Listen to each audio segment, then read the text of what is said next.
जी अस्सलाम वालेकुम students, Waji Hasan Alvi's here and you watching LV law associates. LLB part 4 है हमारे पास और सो फार एलएलबी पार्ट 4 के आलमोस्ट सभी जो सब्जेक्ट्स हैं हम कर चुके हैं। एक सब्जेक्ट जो है हमारा स्पेशल एंड लोकल लॉज, उसका लैंड रेवेन्यू एक्ट जो कि मेजर था हम पढ़ चुके हैं। दो उसके माइनर एक्ट्स रह गए हैं, मतलब वो इतने कोई ज़्यादा मेजर नहीं है। वो एक जो है ना आपका प्रीएम्पशन एक्ट है और एक जो है टेनेंसी है। उन दोनों को मिला के तकरीबन 7 से 8 क्वेश्चंस बनेंगे दोनों के। वो हम साथ साथ रिकॉर्डेड फॉर्म में जो है वो करते रहेंगे आपके साथ, ठीक है। साइबर हमारा ख़त्म हो चुका है और आज जो आपका फाइनल लास्ट सब्जेक्ट रह गया था जिसके बारे में स्टूडेंट्स को बहुत ज़्यादा जो है वो इंतज़ार था, और पहले ये सब्जेक्ट जो है वो पार्ट 5 में हुआ करता था। अब जो है इसको 2 पार्ट्स में कन्वर्ट कर दिया गया है। एक हिस्सा इसका पार्ट 4 में रख दिया गया है, एक जो है वो पार्ट 5 में रख दिया गया है। तो पार्ट 4 में इसको नाम दिया गया है सिविल लॉ 1 का, ठीक है। तो सिविल लॉ 1 में हमने क्या क्या चीज़ें पढ़नी हैं, क्या इसकी आउटलाइन है, इसके हवाले से हम डिस्कशन करते हैं।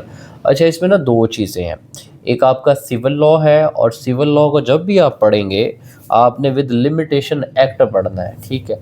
अब सिविल लॉ क्या है कि आपने कोई प्रॉपर्टी से रिलेटेड कोई मुकदमा जो है वो दायर करना है, ठीक है। कोई कॉन्ट्रैक्ट की ब्रीच के हवाले से जो है वो केस फाइल करना है, कोई स्पेसिफिक परफॉर्मेंस का केस फाइल करना है, कोई पैसों की रिकवरी का केस फाइल करना है, कोई और इस तरह के दीवानी नेचर के मुकदमात हैं, सिविल नेचर के मुकदमात हैं। तो उनके हवाले से जो प्रोसीजर है ना कि किस तरह से केस फाइल करना है, किस तरह से आपका केस अदालत के अंदर चलेगा, केस की कौन कौन सी स्टेजेस होंगी, ये सब कुछ आपको आपका सिविल लॉ बताता है, ठीक है। यानी सिविल लॉ में हमने देखना है कि किस तरह से सिविल कोर्ट्स के अंदर मुकदमात फ़ाइल किए जा सकते हैं और क्या प्रोसीजर होता है मुकदमात को फ़ाइल करने का, आगे चलाने का, किस स्टेज पे क्या करना होता है, ये सारा सिविल लॉ में गिवन है। सिविल लॉ में दो तरह से चीज़ें होती हैं, एक इसके सेक्शंस होते हैं और ऑन द अदर हैंड हमारे पास ऑर्डर्स होते हैं। तो हमारे पास जो सिविल लॉ 1 है यानी पार्ट 4 के हवाले से, इसमें आप क्या कोई जो है ना कोई मेजर सिलेबस नहीं है इतना ज़्यादा। चंद एक चीज़ें जो वो डिस्कस की गई हैं, लेकिन उन चंद एक में भी तकरीबन आपके 20 से 22 क्वेश्चंस बन जाएंगे। तो बेसिकली इसमें आज डिस्कस करते हैं। आज हम लिमिटेशन एक्ट को डिस्कस नहीं कर रहे हैं, उसके इंपॉर्टेंट क्वेश्चंस अलग से हम बनाएंगे। हम सिविल लॉ का देख रहे हैं कि सिविल लॉ की आउटलाइन क्या है, यानी पंजाब यूनिवर्सिटी ने हमें क्या दिया पढ़ने के लिए कि आपने क्या पढ़ के आना है, ठीक। वो आउटलाइन देखते हैं और उस आउटलाइन में से जो इंपॉर्टेंट क्वेश्चंस बन सकते हैं वो इंपॉर्टेंट क्वेश्चंस आज हम निकालेंगे। आवाज़ स्क्रीन सबको क्लियर है तो से यस, अगर किसी की क्लियर नहीं है तो उनको शोर हो सके कि उनका अपना को मसला हो सकता है, हमारी साइड से चीज़ें ठीक है। अच्छा जी, देखते हैं। आज हमारे पास सबसे पहले है कोर्स कंटेंट देखते हैं।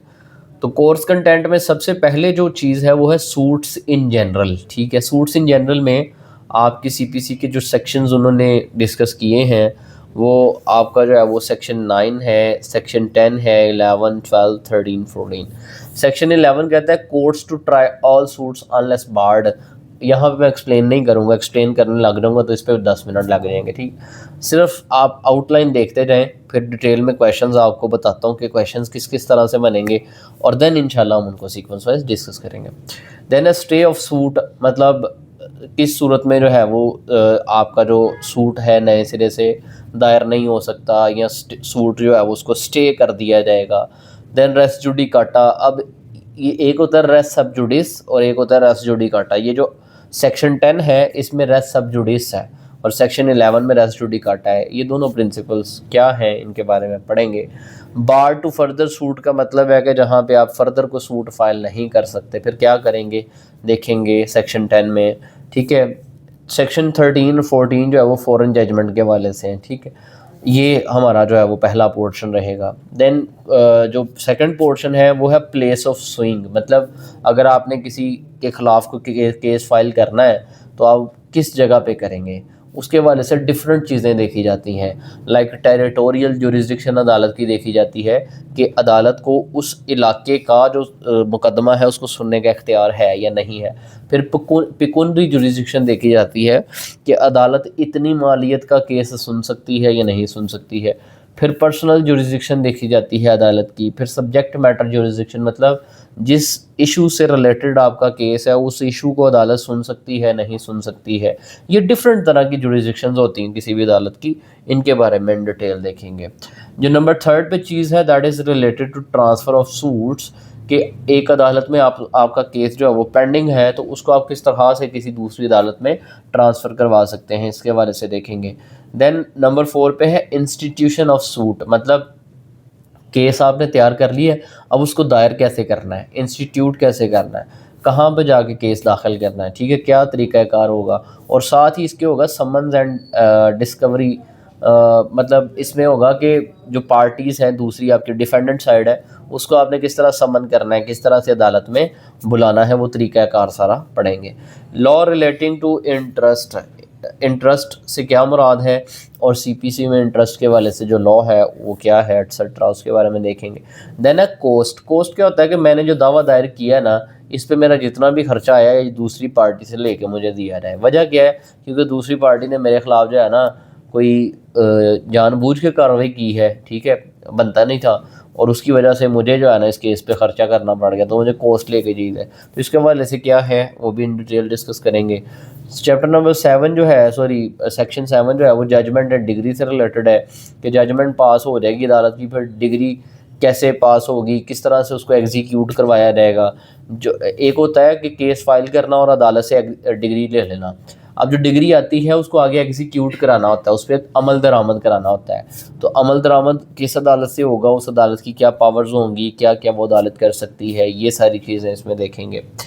देन है जी इंसिडेंटल प्रोसीडिंग्स है कुछ, फिर सूट्स इन पर्टिकुलर, मतलब गवर्नमेंट के अगेंस्ट अगर आपने केस फाइल करना है गवर्नमेंट ऑफिसर के अगेंस्ट तो फिर कैसे करेंगे। कोई एलियन है, फॉरनर है, उसके अगेंस्ट आपने कोई केस फाइल करना है कैसे करेंगे, ठीक है, तो ये चीज़ें पढ़ेंगे। देन स्पेशल प्रोसीडिंग्स हैं कुछ जिसमें अल्टरनेटिव डिस्प्यूट रेजोल्यूशन आ जाएगा आपका, ठीक है। और then suits in relation to public matters, यानी वो पब्लिक न्यूसेंस आ जाएगी आपकी, ठीक है ये। और देन चैप्टर नंबर 11 जो है सप्लीमेंट्री प्रोसीडिंग्स हैं। 12 में अपील्स हैं कि अपील कैसे फ़ाइल कर सकते हैं। 13 पे रिव्यू कैसे ले सकते हैं। 14 पे रिवीजन कैसे होगी। 15 पे इनहेरेंट पावर्स, यानी अदालत की कुछ इनहेरेंट पावर्स हैं जो कि अदालत अपनी मर्ज़ी से कुछ पावर्स एक्सरसाइज कर सकती है। और देन जो है मिसलिनियस जो है प्रोसीडिंग्स हैं। तो ये सारी की सारी जो है ना आपकी आउटलाइन है जो कि पंजाब यूनिवर्सिटी ने दी है कि सीपीसी के हवाले से आपने ये पढ़ के आना है। जब हम इसको पढ़ने लगे तो हमारे पास जो क्वेश्चंस बने उन क्वेश्चंस को जो है हम देख लेते हैं। क्वेश्चन नंबर 1 है, इंपॉर्टेंट क्वेश्चंस हैं। अब क्योंकि ये फर्स्ट टाइम एवर जो है पार्ट 4 में इंट्रोड्यूस किया गया है तो लिहाजा हमने कोशिश करनी है कि अपना मैक्सिमम जो है ना अपना इसको दें। बाकी नियर बाई एग्ज़ाम्स ऑब्वियसली जो मज़ीद इसमें से क्वेश्चंस शॉर्ट लिस्टेड होते हुए वो लाजमी तौर पे आपको करवाएंगे, लेकिन फ़िलहाल जो हम करने जा रहे हैं वो हमने जो आउटलाइन हमें दी गई है उसके मुताबिक मैक्सिमम क्वेश्चंस निकाल के उनको तैयार करना है, ठीक है। क्वेश्चन नंबर 1 है जी, civil court have jurisdiction to try all the suits of civil nature unless their jurisdiction is barred, ठीक है। कहता है जी सिविल कोर्ट के पास इख्तियार है कि वो तमाम तरह के जो सिविल केसेस हैं उनको सुन सकती है unless their jurisdiction is barred, ठीक है। अगर उनकी जो जुरिसडिक्शन है, दायरा समात है, दायरा इख्तियार है, तो बार ना कर दिया जाए, तो यानी उससे रोक ना दिया जाए, तो वो किन सूरतों में रोका जा सकता है वो सारा कुछ देखेंगे। क्वेश्चन नंबर 2 है, discuss the principle of res sub judice. Res sub judice का जो प्रिंसिपल है सेक्शन 10 ऑफ सीपीसी उसको डिस्कस करें। कहता है if suit is pending between A and B in London, A और बी के दरमियान लंदन में कोई सूट जो है पेंडिंग है, can another suit on the same cause be filed at Lahore by A, तो क्या बी उसी कॉज ऑफ एक्शन के हवाले से लाहौर में कोई नया सूट फाइल कर सकता है। इस पे जो है वो कमेंट करें, तो ये पढ़ेंगे कि कर सकता है या नहीं कर सकता। क्वेश्चन नंबर 3 है what is res judicata. Res judicata से क्या मुराद है? Explain with the reference of provision of CPC. CPC की जो प्रोविजंस हैं उनके हवाले से इसको जो है वो एक्सप्लेन करें। Discuss in detail the reasons for the application of the principle of res judicata. तो इसकी एप्लीकेशन की रीजंस क्या है उसको एक्सप्लेन करना है। ये बेसिकली होता है कि एक केस ऑलरेडी डिसाइड हो चुका है, ठीक है। क्वेश्चन नंबर 2 में है कि अभी पेंडिंग है, और क्या दो पार्टीज के दरमियान अगर कोई केस पेंडिंग है तो क्या उस सूरत में कोई नया केस फाइल हो सकता है, वो हम पढ़ेंगे, ठीक है, हो सकता है या नहीं हो सकता। और नंबर 2 पे है कि एक दो पार्टीज के दरमियान कोई मैटर ऑलरेडी डिसाइड हो चुका है, तो जो डिसाइड हो चुका है मैटर, क्या उस पर कोई नया केस फाइल हो सकता है, इसके बारे में हम क्वेश्चन नंबर 3 में पढ़ेंगे। 4 है एक्सप्लेन द सिचुएशन और circumstances when a foreign judgement is considered inclusive. जो सेक्शन 13 और 14 था, मैंने बताया था फॉरेन जजमेंट से रिलेटेड है, वो इसमें पढ़ेंगे। क्वेश्चन नंबर 5 है what is the remedy against a judgement debtor order obtained through fraud and misrepresentation. कहता है अगर कोई जजमेंट डेटर जो है उसके पास जो है वो कौन सी रेमेडीज़ हैं अगर उसके अगेंस्ट जो ऑर्डर्स ऑब्टेन किए गए हैं वो फ्रॉड के तहत ऑब्टेन किए गए या मिस रिप्रेजेंटेशन के तहत जो है वो ऑब्टेन किए। इसमें जो आपका सेक्शन अट्रैक्ट होगा दैट विल बी सेक्शन 12, और उसकी एक एप्लीकेशन आती होती है 12(2) के नाम से जाना जाता है, 12(2), ठीक है। तो उसके वाले से जो है इसमें क्वेश्चन नंबर 5 में जो है डिटेल पढ़ेंगे, इंपॉर्टेंट है ये भी। क्वेश्चन नंबर 6 है explain the pecuniary jurisdiction of the court. अदालत की पिकूनरी जुरिसडिक्शन को एक्सप्लेन करें।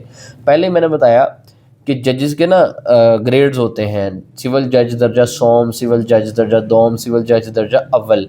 तो ये दर्जे के हवाले से उनके पास ना मालियत की लिमिटेशंस होती हैं कि सिविल जज दर्जा सोम इतनी मालियत का केस सुन सकता है, सिविल जज दर्जा दोम जो है वो इतनी मालियत का केस सुन सकता है, सिविल जज दर्जा अव्वल जो है वो इतनी मालियत के केस सुन सकता है। तो उसको कहते हैं पिकूनरी जुरिसडिक्शन, मालियाती लिहाज से। तो अदालत की पिकूनरी जुरिसडिक्शन से क्या मुराद है ये हम इन डिटेल पढ़ेंगे। Question number 7 is related to territorial jurisdiction. जैसे एरियाज़ होते हैं, लाइक लाहौर की अगर बात करूं तो वी हैव डिफरेंट तहसील्स, ठीक है। लाहौर ज़िले की डिफरेंट आगे तहसील है, तहसील कैंट है, तहसील मॉडल टाउन है, तहसील शालामार है, ठीक है। अब तो बहुत सारी तहसीलें बन गई हैं, रायवंड और अलग अलग इधर तहसीलें बना दी गई हैं। तो मतलब टेरिटरी के हवाले से, इलाके के हवाले से देखा जाएगा। जैसे कि इधर कुछ केसेस जो है वो अब आपके जो इधर सेक्रेटेरिएट के पास सिविल कोर्ट्स मौजूद है वहाँ पे नहीं दायर किए जाते, कहा जाता है जी मॉडल टाउन फाइल होगा, तो उसके लिए आपको मॉडल टाउन जाना पड़ता है। क्यों? क्योंकि ये जो सिविल जज है इसकी टेरिटोरियल जुरिसडिक्शन नहीं है उस केस को सुनने की। तो यानी टेरिटरी के हवाले से, इलाके के हवाले से अदालत की कुछ समाअत की पावर्स होती हैं। जैसे थाना होता है ना कि ये दरख्वास्त थाना भगवानपुरा में जा सकती है, शालामार में नहीं जा सकती। क्यों? क्योंकि ये भगवानपुरे की हदूद में ऑफेंस हुआ है। तो सेम लाइकवाइज अदालतों के पास भी टेरिटरी के हवाले से, इलाके के हवाले से कुछ पावर्स होती हैं। तो टेरिटोरियल जुरिसडिक्शन के हवाले से इस क्वेश्चन नंबर 7 में डिस्कस करेंगे। क्वेश्चन नंबर 8 है right a note on the concept of subject matter jurisdiction. अदालत की सब्जेक्ट मैटर जुरिसडिक्शन से क्या मुराद है ये अलग से हम डिस्कस करेंगे। Question number 9 is related to transfer of the suits. एक अदालत है, मुजम्मिल अहमद साहब है, उनके सामने केस पेंडिंग है, आप सेटिस्फाइड नहीं है उनसे, आप कहते हैं जी ये बियास्ड है, इम्पार्शल नहीं है, तो आप केस ट्रांसफ़र करवाना चाह रहे हैं अपना एक अदालत से दूसरी अदालत में। तो क्या हो सकता है, क्या उसकी रिक्वायरमेंट्स है, एटसेट्रा, ये सब कुछ हम क्वेश्चन नंबर 9 में पढ़ेंगे। क्वेश्चन नंबर 10 है जी a suit under the CPC is instituted by filing a plaint with the proper court discuss. ठीक है, अदालत के अंदर जब आपने केस फाइल करना है तो वो प्रॉपर प्लेंट के साथ आप दायर करेंगे, ठीक है, और प्रॉपर अदालत के अंदर आप उसको फाइल करेंगे, इसको डिस्कस करेंगे, ठीक है। क्वेश्चन नंबर 11 है what are the various modes of summons to defendants. ठीक है, डिफेंडेंट जो है उसको अदालत में बुलाने के डिफरेंट तरीक़ाकार कौन कौन से हैं। Specifically distinguish between personal services and substituted services. Personal services और सब्सटीट्यूटेड सर्विसेज में हमने इसमें फ़र्क करना है। क्वेश्चन नंबर 12 है जी इंटरेस्ट से रिलेटेड, वो जो हमने ऊपर भी सेक्शन पढ़ा था वो देखेंगे। क्वेश्चन नंबर 13 जो है वो कॉस्ट से रिलेटेड है। मैंने पहले बताया था कि भाई मेरा इस केस पे जो खर्चा आया है, कॉस्ट आई है, वो अगली पार्टी से मुझे लेके दी जाए। क्यों? क्योंकि इन्होंने मेरे ऊपर झूठा केस बनाया है, उसकी वजह से मुझे डिफेंड करने में इतना खर्चा आ गया, ऑल दैट। ठीक है, ये भी इन डिटेल हम डिस्कस करेंगे। हु कैन क्लेम कॉस्ट और नॉट, ठीक है, ये सारी चीज़ें इसमें पढ़ेंगे। क्वेश्चन नंबर 14 है can a matter relating to the execution of a decree be settled through a separate suit. Decree के हवाले से आपका कोई क्वेश्चन है मतलब केस डिसाइड हो गया और डिसाइड होने के बाद जो है वो डिग्री पास हो गई। अब डिग्री में कहता है अगर कोई एग्जीक्यूशन में चले गए आप, ठीक है, उसकी मतलब अमल दरामद आपने उसको अब करवाना है, तो क्या उस दौरान अगर कोई क्वेश्चन आपके सामने आए तो उसको आप सेपरेट जो है वो सूट के साथ डिसाइड कर सकते हैं, या वो उसी डिग्री की जो एग्जीक्यूशन है उसमें डिसाइड होगा? इसको इन डिटेल जो है वो हमने डिस्कस करना है। देन है जी question number 15, discuss the procedure for filing suit against government और public officer in the official capacity. अगर आपने किसी गवर्नमेंट ऑफिसर के अगेंस्ट जो है वो सूट फाइल करना है, किसी पब्लिक ऑफिसर के अगेंस्ट जो है वो सूट फाइल करना है, तो वो किस तरह से होगा, क्या तरीकाकार होगा, क्वेश्चन नंबर 15 में डिस्कस करेंगे। क्वेश्चन नंबर 16 है जी, who is an alien enemy. एक एलियन एनिमी से क्या मुराद है? Can he file a suit in the court of Pakistan. क्या वो एलियन जो है वो पाकिस्तान की अदालत में केस फाइल कर सकता है या नहीं? कौन सी प्रोविजंस अट्रैक्ट करती हैं, पढ़ेंगे। क्वेश्चन नंबर 17 है जी, when can plaintiff institute an interpleader suit. Interpleader suit क्या होता है और कब प्लेंटिफ ये इंटरप्लीडर सूट जो है फाइल कर सकता है? Please also state the necessary conditions for the institution. इसको इंस्टीट्यूट करने के लिए, इसको दायर करने के लिए जो इंपॉर्टेंट कंडीशंस हैं उनको हम डिस्कस करेंगे। क्वेश्चन नंबर 18 है जी, what is the term alternative dispute resolution, discuss types of ADR. ADR आप पढ़ के आए हुए हैं, ठीक है, अल्टरनेटिव डिस्प्यूट रेजोल्यूशन। सीपीसी जो है वो भी एडीआर को इनकरेज करती है। सेक्शन जो इसको अट्रैक्ट करता है, if I am not wrong, 89 ए है, ठीक है। तो एडीआर क्या है, एडीआर की प्रोसीडिंग्स के मुराद है, इसकी डिफरेंट जो है वो काइंड्स कौन कौन सी हैं, उनके बारे में हम देखेंगे, और किस तरह से सीपीसी जो है वो एडीआर की तरफ जो है मामलात को रेफर करती है, ये सारा इसमें पढ़ेंगे। क्वेश्चन नंबर 9 है, who can institute a suit in case of a public nuisance. Public nuisance क्या है, आप क्रिमिनल लॉ में पढ़ के आए हैं पार्ट 3 में, और टॉर्ट में भी पढ़ के आए हैं कि अगर कोई हमसाया जो है वो डीजे लगा के पूरे मोहल्ले को तंग करता है, अगर जो है वो कोई गली की नुक्कर वाला बाबा जो है वो कूड़ा वहाँ पे जो है बखेर देता है और राहगीर जो है वो गली से गुजरने वाले उनको मसला होता है, तो ये एक पब्लिक न्यूसेंस है जिससे आम अवामुन्नास जो है उसको तंगी हो रही है। तो पब्लिक न्यूसेंस जो है वो उसके अगेंस्ट आपने अगर केस फाइल करना है सीपीसी के तहत, वो कैसे फाइल होगा, क्या उसकी रिक्वायरमेंट्स एटसेट्रा, क्वेश्चन नंबर 19 में डिस्कस करेंगे। क्वेश्चन नंबर 20 है जी, इससे आगे 4 क्वेश्चन जो है ना उसी से रिलेटेड है, मतलब 20 में अपील पढ़ेंगे, 21 में जो है रिव्यू पढ़ेंगे, 22 में जो है रिवीजन पढ़ेंगे, और 23 में जो है वो अदालत की जो इनहेरेंट पावर्स हैं अंडर सेक्शन 151, मतलब कुछ अदालत की इनहेरेंट पावर्स होती हैं अपने खुद से जो है ना पावर्स एक्सरसाइज करके फैसला करने की, वो जहाँ पे कोई पावर डिस्कस नहीं की, कोई रेलिवेंट प्रोविजन नहीं है अदालत के पास, तो अदालत फिर अपनी 151 की जो पावर्स हैं उसको इस्तेमाल करती है। ये हमारे पास कुछ इंपॉर्टेंट क्वेश्चंस हैं जो कि हमने इस पूरे सेशन में सीपीसी को कवर करने से हवाले से पढ़ने हैं। याद रखें कि ये सीपीसी ओनली है, लिमिटेशन एक्ट नहीं है। लिमिटेशन एक्ट हमने अलग से साथ डिस्कस करना है। सीपीसी जब ख़त्म हो जाएगा तो देन लिमिटेशन एक्ट के क्वेश्चंस जो है उन्हें इंपॉर्टेंट निकाल लेंगे। आज हमने इंपॉर्टेंट क्वेश्चंस डिस्कस किए हैं, कल से ऑनवर्ड्स इंशाल्लाह इन क्वेश्चंस को इन डिटेल हम लेक्चर्स वाइज जो है स्टडी करेंगे।